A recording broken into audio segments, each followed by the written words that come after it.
Hi folks, welcome back to Drivers Keepers. Today you find us in beautiful Lincolnshire, where we've come to see Ian and find out all about his stunning, well used and very well loved Honda NSX.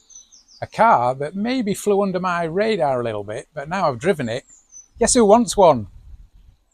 Welcome to Drivers Keepers.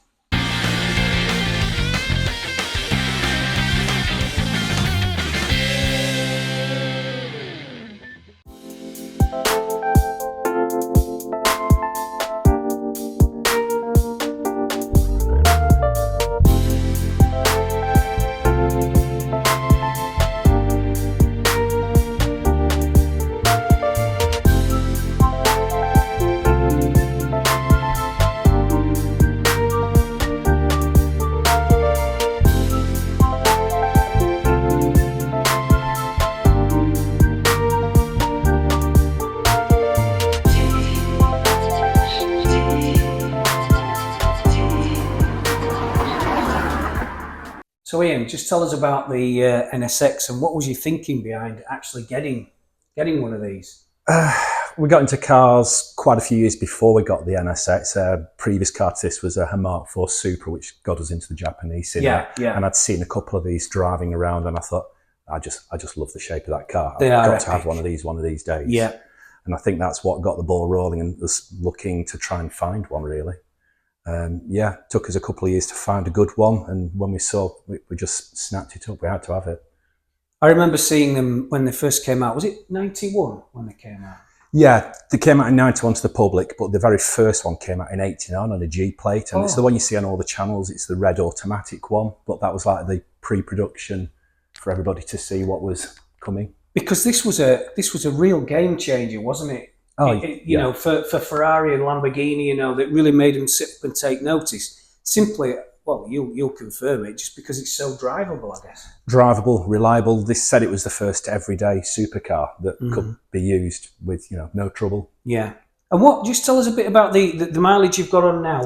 How many miles have you actually put on it? 105,000 miles on the clock so you've now. done well, yeah. Yeah. Probably put over 70,000 miles on ourselves in our ownership. And how reliable is it actually being? I know the answer to this question, but tell me anyway. I've just had the first clutch change last year. 105,000 miles? 102,000 miles. Before we went on our European trip last year, we had the clutch done. That was the first clutch it's had done. And before that, it's done a few track days as well. Track days too? And you've just had a first clutch? Yeah. That's pretty incredible, isn't it? It really is.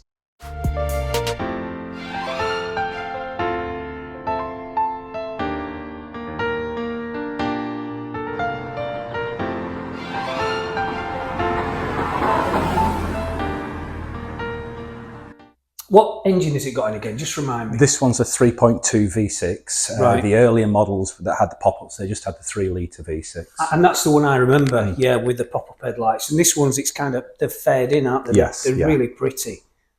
Yeah, there's quite a few different sort of changes within the bodywork on this, different bumpers, bigger alloys and everything like that. Yeah. So is this one of the last ones then? Or what year is this again? This is 2002, so it was the first of the last model. Because you've got to remember, back in the early 90s, if I remember then, it'll have been the Ferrari 328, which was 348. 348. Yeah, so it's a 3.4. So there's not really a lot of difference in terms of power and everything else, yeah. And what sort of attention does it get on the road, just out of interest? People must ask, but they must... Well, I mean, you just don't see them, do you? No, but people that do see them and know what they are, it's always positive thumbs up. I've even overtaken lorries and I've had the beep beep on the horns and the thumbs out from lorry drivers and everything. Yeah, it's great. Yeah. I've never had any bad attention from this car at all. Everything's always really positive with it. No, and I think the colour as well, it's very subtle, and we were just saying this, Simon and I, earlier, just how the design is just so, it's a cliche, but it's just so smooth. Everything blends in. The spoiler, it's not got a massive rear wing. It's in the days before, we get the Lamborghinis of today and Ferraris where it's just splitters, spoilers, aerofoils. This is the original smooth, fared-in shape, and it really looks the part. I'll probably almost say it's the last of the fared-in shape. Yeah, After this, then it's when you started all going with the... Yes, definitely. Here we go then.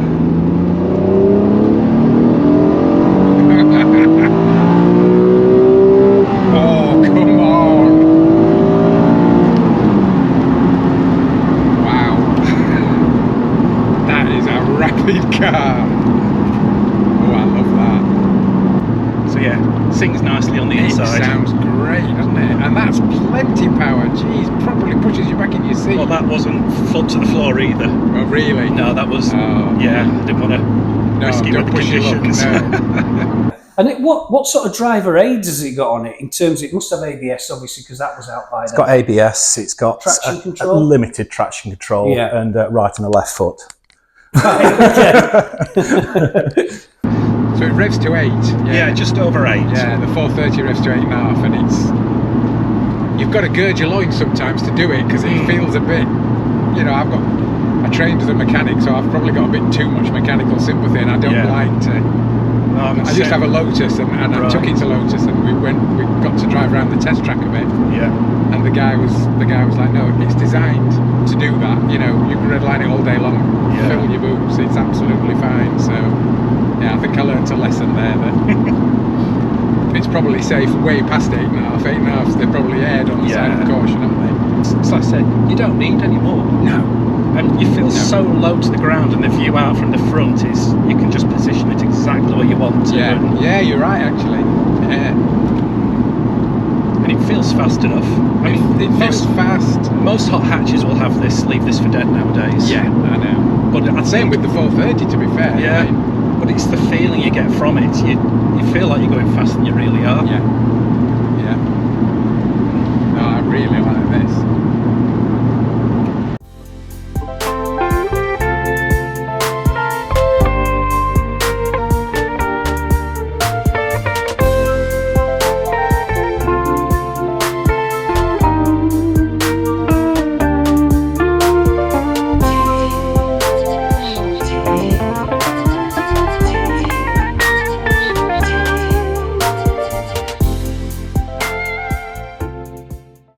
So Ian, just tell us a bit more about how you use it. Where have you actually taken it over the years?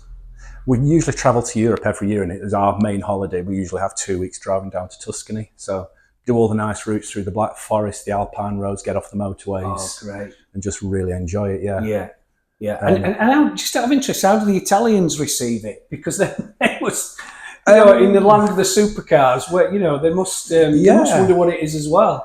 Mixed again, some quite good responses. I think most of them just sort of don't take a second glance at it, really, to be honest. But yeah, the ones that are into the cars do again, positive and everything, gives the thumbs up. And yeah, we went a few years ago with some friends. He had a 911. And they were following us because we were the lead car. And they always said, nobody looked at our car. Everybody was looking at yours. He says, next time I'll bring my NSX with me as well, because he's got a silver NSX as well. But he's got the pop-up one, How much were they? Do you remember how much they were when they first came out? Or when they, I think they're about, when they first came out brand new, they were about 60 to 70,000 pounds. Yeah. And you saw one of these and just thought, I've got to have one. Yeah, fell in love with it and then of course, is it Gran Turismo they were in as well? Correct. The early Gran Turismos with the skylines and yeah, it was just sort of an iconic car and rare as well. You just didn't see them around, and when I saw quite a few of them together at the Japanese meets, I thought, that's my dream. I fell in love with it anyway. Yeah, and you've definitely got a good one. Right. Little short legs. Oh, that's nice. It is, isn't it? Isn't it? Wow, what an action. Was it Lee Enfield rifle bolt action?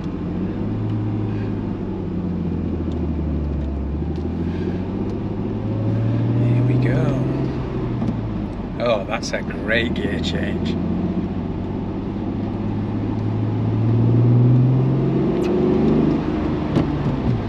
They're so close together.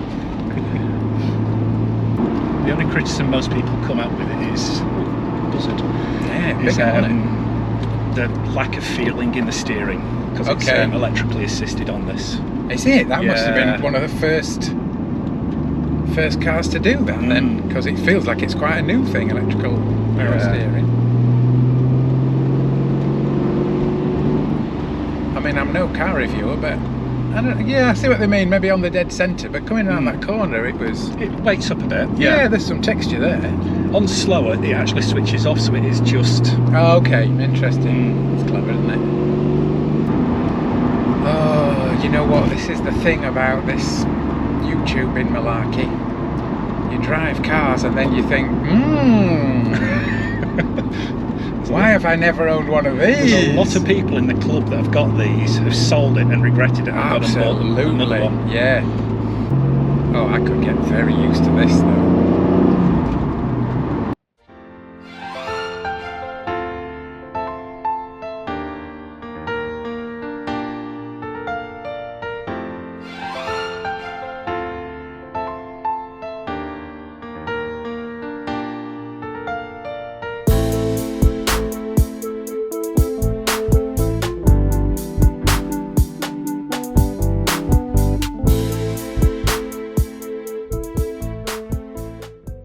Oh, that gear change is wicked. So what MPG do you get out of it? I know it's a bit of a cliche question, but what? 36 plus. Is that right? Yeah. We'll average about 36 on a European run. Yeah. Overall. I'll say if you drop it down into second, you can accelerate. You'll get to the VTEC on this bit. Go on then. You'll hear it. Oh my goodness. That's brilliant. It's another world. Yeah. God, that puts a smile on your face, doesn't it? Absolutely. It's like another engine. It is. It absolutely is. And the power band, it just, it just gives you a kick in the back. Yeah, it's definitely a revvy engine, isn't it? It's, yeah. Even low down, it's so tractable. Even at 60, you can still pull away quite good in 6, no problem. And yeah, when you're abroad, you're rarely out of 6, apart from in the Alps, where you're probably in 3rd and 4th all the time. The gear change is just, well, it's like Honda Civic, innit? Yeah. That isn't an insult, by the way. It No. really is. Yeah. It's a good thing. It's perfect position for heel Isn't and toe it? as Yeah, well. had a little bit of blippage there.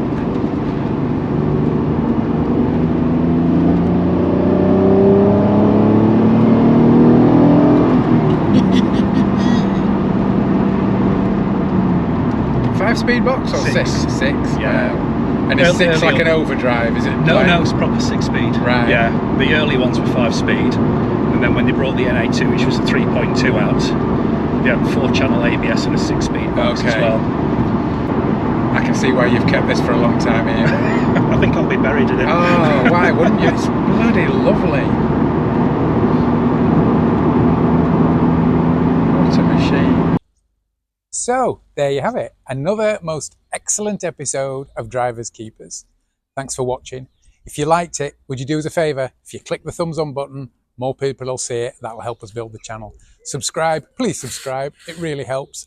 And we will see you soon for another episode. Before I forget, if you've got an interesting supercar that you love and have used on a regular basis and would like to see featured on the channel, get in touch. You can use the comment section below, Instagram or Facebook, and we will see you on the next episode. See you later.